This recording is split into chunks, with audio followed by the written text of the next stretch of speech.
School से वापस आके हम लेने जाते हैं लकड़ी। तो बहुत दूर होते थे, तो बार बार जाके लेने से अच्छा है एक बार में ही मुझे उठा के लेके चलो। तो ऐसे ही मैंने एक दिन उठा के लेके आया। तो मम्मी मेरा भैया बहुत डांट रहे थे मुझे, ऐसा क्यों कर रहे, ये एकदम भारी है। तो देश आजादी का अमृत महोत्सव मना रहा है और इस अवसर पर, इस महोत्सव पर सोने की चमक, मेडल की चमक बड़े शान से हमारे खिलाड़ियों ने कॉमनवेल्थ गेम्स के जरिए लाई है। और इस वक्त मेरे साथ चैंपियन मौजूद हैं, देश को कॉमनवेल्थ खेलों में गोल्ड दिलाने वाली मीराबाई चानू। बहुत बहुत स्वागत है मीराबाई चानू आपका कार्यक्रम थैंक में। यू। और देखिए थैंक यू सो मच। आपका कॉन्टेस्ट, आपका परफॉर्मेंस पूरा देश दिल थाम कर बैठकर देख रहा था दर्शक के रूप में। मैं भी उनमें से एक थी। जब आप जीती तो हमने तब तो तालियां बजाई, लेकिन officially I just want to clap for you and want to salute thank you you. And we are eagerly thank you waiting for you कि आप कब देश गोल्ड की उस चमक के साथ लौटें। Thank you so much. अच्छा ये बताइए, 30 तारीख को आपने मेडल जीता, उसके बाद से अब 3-4 दिन बीत गए हैं, तो अभी फीलिंग सिंक इन हो गई है या अभी भी वही मोमेंट जारी है उस वक्त का? हाँ, मुझे जब मेडल लेने के बाद एक महीने तो ऐसे ही रहते हैं खुशी में। खुद को कहीं पर भी जाओ तो स्माइल करना, मन मन में हंसना, ये सब अब खुशी कभी अ, खत्म नहीं होते। मैं अभी भी जब कंपटीशन हॉल में जाती हूँ तो मैं मेडल लेके चले जाती हूँ। हम्म। ऐसा बहुत तो खुशी होते हैं हर दिन। मुझे कंपटीशन मेडल लिया तो खुशी खत्म ही नहीं होती। जब फैन आते हैं तो विश दे के चले जाते हो, ऐसा बहुत अच्छा किया वो सब ना, जब मिलते हैं तो और उनके अभी साथ ही असली फिर पार्टी तो अभी इंजॉय इंडिया में ये होनी सब। बाकी है, क्योंकि सब दिल थाम कर बैठे हैं कि जब आप वतन वापस लौटेंगे। आई एम हाँ श्योर कि जी, हाँ फोन जी। लगातार रिंग कर रहा होगा, एसएमएस आ रहे होंगे, सोशल मीडिया के जरिए आप तक इंफॉर्मेशन पहुंच रही होगी बधाइयों की। हाँ जी, हाँ जी, हाँ जी, बहुत सारी फ्रेंड्स ने मुझे विश दिया है, बहुत प्यार मिला है। अ, तो बहुत ही अच्छा है। उन्होंने अभी सब वेट किया होगा इंडिया में। अभी हम्म। देखते हैं फिर इंडिया आके इतना सारे फ्रेंड्स वेट कर रही होंगी मेरे लिए, तो जाके सबसे मेडल मिल जीतने लेगी। के बाद सबसे पहला फोन कॉल किसे किया आपने? इस बार मुझे इधर का जो ऑडियंस है, जो मुझे देखने आई है, फ्रेंड्स बहुत सारी, उससे ही मैं बात करने में ज्यादा टाइम लग गई थी, क्योंकि मैं कंपटीशन के बाद 3-4 घंटा इधर हम्म। जो इंडियंस आई है देखने के लिए, मेरे लिए चीयरअप करने इधर, तो उन सबसे मैं मिली। तो मैं आ, मम्मी से भी मैं इस बार बात नहीं हो पाई, कंपटीशन की बात है, क्योंकि मम्मी भी बहुत बिजी था उसी दिन। सब घर पे एंजॉय कर रहे थे, डांस कर रहे थे वो सब। तो हम्म। बहुत ही अच्छा है। बस मैं हर कंपटीशन के बाद मम्मी से ही बात करती हूँ। हम्म। तो पहले मम्मी से ही मैं रात हो गई थी, फिर भी मैं मम्मी से बात किया। अच्छा, इस बार जब मेडल्स की उम्मीदों पर बात हो रही थी कि हिंदुस्तान को हम्म। कितने मेडल्स मिलने वाले हैं, तो सब बड़ा श्योर जी। थे मीराबाई चानू जो हैं वो मेडल लेकर आएंगी वेट लिफ्टिंग में हमारे लिए। तो उम्मीदें बहुत थी और उम्मीदें सफल हुई, आपने उन्हें परफॉर्म करके दिखाया, आप उस पर खरी उतरी। मुझे ये बताइए, जी। इंडिया की उम्मीदें आपके फैंस की उम्मीदों का वजन ज्यादा था या जो वेट आपने लिफ्ट किया उसका वजन ज्यादा था? मुझे मेरा फैंस जो इंडिया के फैंस है और मेरे लिए खौफ किया है, उन सब के ज्यादा वजन बढ़ा था मेरा। क्योंकि सबसे पहला मुझे सभी ने मुझे मेरे ऊपर खौफ किया है, मेरा भाई इस बार भी जरूर गोल्ड मेडल जीत के आएगी वो सब। उन हम्म। सब का उम्मीद जो मैं कैसे पूरा कर पाएगी या नहीं, उसमें ज्यादा मतलब आ जाते हैं प्रेशर में कि हम्म। मैंने फेल कर दिया तो मतलब इंडिया के लिए मैं मेडल नहीं दे पाएगी तो मैं कैसे होगी वो सपना। तो वजन ज्यादा हुआ है लिफ्टिंग, तो मुझे पता है कि मैं जरूर एक एक लिफ्ट में मेरा मेडल होगी। बस मुझे खुद के ऊपर मुझे फाइट करना है, कॉन्फिडेंस रहना है, इंडिया क्या के बात लिए है। गोल्ड मेडल जरूर जीतना है। वही मैं सोचते रहती हूँ। बस सभी के लिए मैं इतना प्रेशर रही थी कि सभी देखी होगी मेरा मुझे, तो वो ज्यादा प्रेशर में आते हैं। हाँ, और देखिए, मतलब जब आपका कॉन्टेस्ट जिस समय चल रहा था, तो 84 केजी जब आपने पहला अटेम्प्ट उठाया तो वो इतना आपके बॉडी लैंग्वेज में इतना कंफर्टेबल था, इतना ईज था कि जैसे सपने, इतना वजन तो मैं सपने में भी उठा लूंगी, इस अंदाज में आपने वो वेट उठाया। उसके बाद आपने सेकंड अटेम्प्ट में 88 केजीज उठाया, तो थोड़ा सा समझ में आया कि अब यहाँ पर थोड़ा एफर्ट जो है लगाना पड़ा है। लेकिन थर्ड अटेम्प्ट जब 90 केजी का आया, उसके बाद भी आपके चेहरे पर एक स्माइल थी, क्योंकि आप पहले से जान चुकी थी ये कि आपने अपना बेस्ट परफॉर्म यहाँ पर कर दिया है। जी हाँ, मुझे इस परफॉर्मेंस से बहुत ही खुशी हो, क्योंकि मैंने जब भी टोक्यो ओलंपिक से वापस आया था तब से मैंने स्नेच में काम किया, टेक्निक चेंज किया। तो इस कंपटीशन में मुझे पूरा एफर्ट लगानी थी कि मैंने ट्रेनिंग में क्या क्या किया है, क्या इम्प्रूव करना है, तो वो पूरा मुझे देखना था खुद के ऊपर फाइट करके। तो मैंने किया, मैंने स्टेट्स में पहला 88 स्नेच मैंने स्टेट्स में किया। फिर मेरा एम थी, मैं 90 क्रॉस करने के लिए मेरा टारगेट है।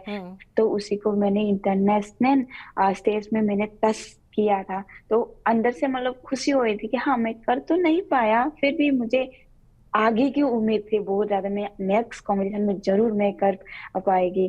तो इसकी की उम्मीद से मुझे बहुत और ज्यादा देखिए खुशी जैसे भी हुई, और मैंने 90 टोक्यो टच ओलंपिक किया में, तो जी बहुत खुश थे। देखिए टोक्यो में जब आप परफॉर्म कर रही थी और टोक्यो ओलंपिक के बाद ही आपने अपना अगला गोल सेट कर लिया था, और अगर मैं इस बार की परफॉर्मेंस की बात करूं कॉमनवेल्थ गेम्स की, क्योंकि हम तो एज ए फैन आपको देख रहे हैं, गोल्ड आप लेकर आई हैं, ये पूरी उम्मीदें थी, लेकिन एक खिलाड़ी के रूप में आपकी अपने से भी तो उम्मीदें होंगी। तो अगर आज मैं आपसे पूछूं कि अपने उस परफॉर्मेंस के आधार पर 100 आउट ऑफ आप अपने आप को कितना रेट करेंगे, 100 में से कितने मार्क्स देंगी? ये इसी गेम्स की जी परफॉर्मेंस से जी मेरा पूरा मैं 99% मैं दूंगी, क्योंकि मैं स्नेच में ही ज्यादा फोकस किया था, तो स्नेच ओके। मेरा इम्प्रूव हुआ है। तो मैं 99% खुशी हूँ ये परफॉर्मेंस से। और देखिए गोल्ड लाने का सिलसिला जो आपके साथ शुरू हुआ, अब तक 9 मेडल्स जो हैं वो इंडिया को मिल चुके हैं और अभी 9 के लिए और compete करना है आगे। एक बात जो लगातार जब मेडल्स मिलने की शुरुआत हुई, खिलाड़ी किस बैकग्राउंड से आ रहे हैं, उन्होंने किस तरह का स्ट्रगल अपनी लाइफ में देखा। कुछ प्लेयर्स हमारे ऐसे भी रहे कि जिन्हें इंजरी थी, लेकिन उसके बावजूद उन्होंने अपना बेस्ट ऑफ बेस्ट परफॉर्मेंस जो है गेम्स में दिखाया। आपके संघर्षों का जिक्र लगातार हो रहा है। मैं आपके बारे में मीडिया रिपोर्ट्स में पढ़ रही थी तो मालूम चला बचपन में अपने कोचिंग सेंटर तक जाने के लिए आपने ट्रक से लिफ्ट ली है, जंगल से लकड़ियां लेकर आनी है तो लकड़ियों की जो गठरी है वो सर पर लेकर आप चली हैं, दूर दूर का सफर जो है पानी की बाल्टी हाथ में कैरी करके आप अपने घर के लेकर आई हैं। तो संघर्षों का क्या वो एक समय ऐसा था जिसने कहीं ना कहीं एक इंस्पिरेशन दिया कि उस संघर्ष में जो वेट लिफ्टिंग आपने की, वो वेट लिफ्टिंग आपको ओलंपिक में गोल्ड या कॉमनवेल्थ में गोल्ड तक के सफर पर ले जाएगी? उस समय कभी सोचा था ऐसा? मैं उसी टाइम जब मैं बचपन में कभी सोचा नहीं था मैं स्पोर्ट्स में जाऊँ या ये सब, और वेट लिफ्टिंग क्या है वो भी मुझे इतना पता नहीं थी। पर हाँ, मैं हर चीज ऐसा बचपन से ही जो भी काम करते हैं तो मैं ऐसा बड़ा उठाना, ये लकड़ी दूर से लेके आना, ये पानी, ये सब, ये हमारे गांव में ऐसा होता है कि हम साल के लिए लकड़ियाँ इकट्ठे करके रखते हैं खाना बनाने के लिए। तो हम हर हफ्ता ऐसे जाते हैं कि स्कूल से वापस आके हम लेने जाते हैं लकड़ी। तो बहुत दूर होते थे, तो बार बार जाके लेने से अच्छा है एक बार में ही मुझे उठा के लेके चलो। तो ऐसे ही मैंने एक दिन उठा के लेके आया। तो मम्मी, मेरा भैया बहुत डांट रहे थे मुझे, ऐसा क्यों कर रहे, ये एकदम भारी है, हम थोड़ा थोड़ा लेके चलते हैं घर पे। ऐसा बोल, नहीं इतना दूर है, वापस आना मुझे नहीं होगा। तो मैं ऐसे ही उठा के लेके गया। और पानी, जब बहुत दूर से पानी मिलते हैं गांव में, तो पास में अवेलेबल कुछ नहीं होते थे, वो दूर से लाना पड़ते थे। वो सब मुझे काम करते रहती हूँ मैं घर पे। तो मम्मी, हाँ, मेरा फैमिली स्पोर्ट्स में ज्यादा पसंद है, क्योंकि मेरा दो भाई फुटबॉल प्लेयर्स रही है गांव में ही। और मेरा पापा भी बोला थे कि बचपन में फुटबॉल खेले हैं उन्होंने। मेरा मम्मी भी ऐसे स्कूल स्पोर्ट्स में उस सब में खेले हैं। वो तो स्पोर्ट्स को ज्यादा पसंद है मेरा फैमिली। तो उन्होंने बोला आपको वेट लिफ्टिंग में जाना चाहिए या कोई भी स्पोर्ट्स में जाना चाहिए, आपके अंदर कुछ मतलब अलग पावर है, आप कर सकते हैं ऐसा। तो मुझे भी पता नहीं था। हाँ देखते हैं, पर आर्चरी में मैंने बोला था, ऐसा बोला था कि मुझे आर्चरी में चाहिए निशाने लगाने वाला, इसमें मुझे जाना चाहती हूँ। उनकी अच्छे लगते थे मैं उसको देख के। तो बाद में मम्मी डिसाइड किया क्या करना चाहते हैं, फिर स्कूल में गए। स्कूल में हमारी कुंजुरानी मैडम की मैंने हिस्ट्री पढ़ी, तो और भी अच्छा होने लगा मुझे मैडम की हिस्ट्री पढ़ने से।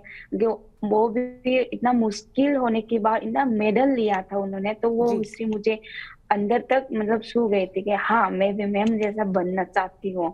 अच्छा, तो मैं वेट लिफ्टिंग कर गई ऑफिस में।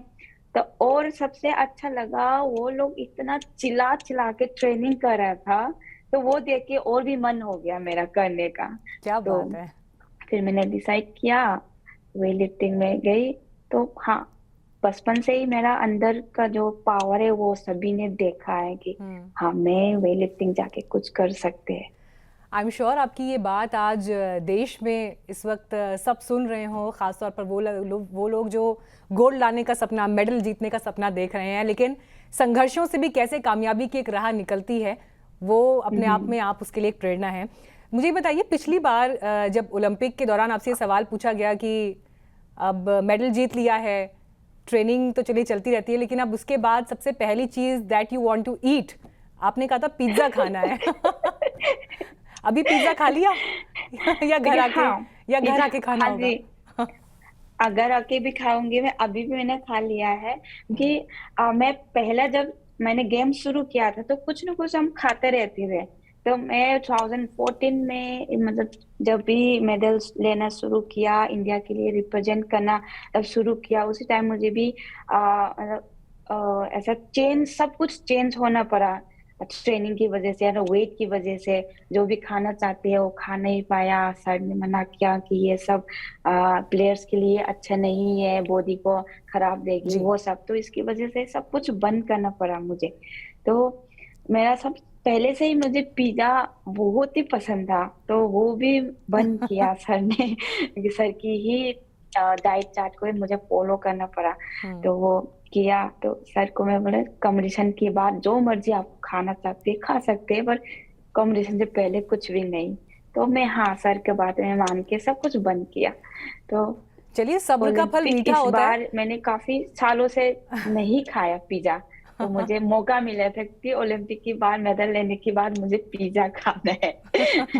तो पूरा सर ने भी खिलाया मुझे वो सारी पिज्जा। और अभी भी मैं वेट की वजह से हम कंट्रोल में रहते हैं तो कुछ नहीं खा सकते मेरा। तो अभी कॉम्पिटिशन की बात, मैंने फ्रेंड ने भी पिज्जा लेके आया मेरे लिए क्या बात है। स्टेडियम में। तो तो देखिए, वो भी एक वो खाया मुहावरा और एक कहावत है ना फ्रेंड। कि सब्र का फल मीठा होता है। मुझे लगता है आपके लिए कहना पड़ेगा कि सब्र का फल पिज्जा होता है। स्पेशली अगर मेडल जीत जाएं तो उसके बाद। हाँ जी। एक बार फिर से मीराबाई चानू, आप सभी, आपको हमारी तरफ से बहुत बहुत बहुत कंग्रेचुलेशन, शुभकामनाएं।